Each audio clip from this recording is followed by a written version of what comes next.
आगे बढ़ेंगे। साथ ही मैं बता दूं, हमारे जनपद सदस्य क्षेत्र क्रमांक 4 जनपद पंचायत बड़े राजपुर, जनपद सदस्य तिरुमाय सरिता नेताम,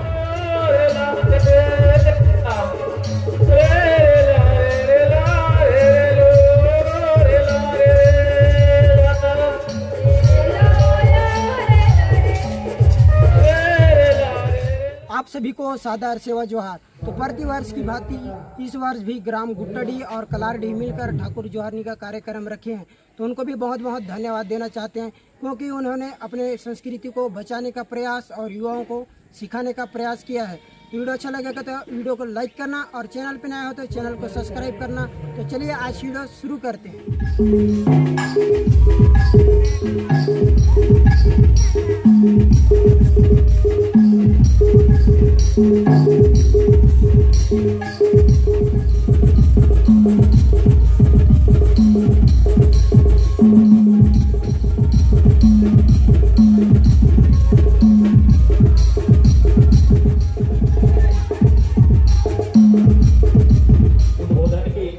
आगे जाएंगे, हमारे सियानों से ज्ञान प्राप्त करेंगे।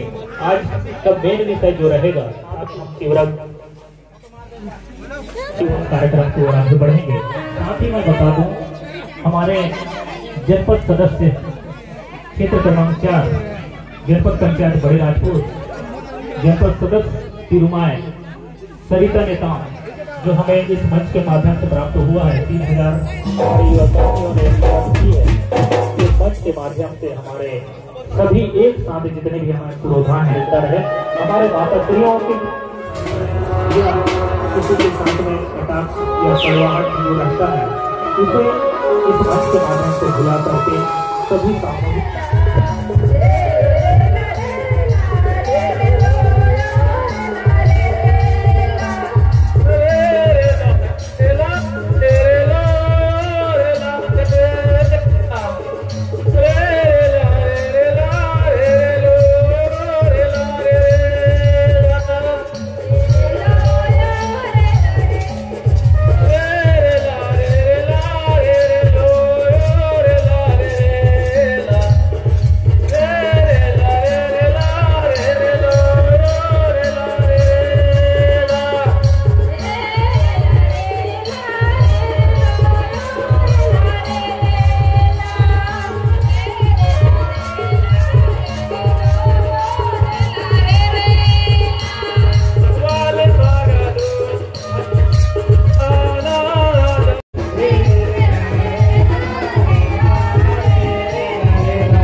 नाव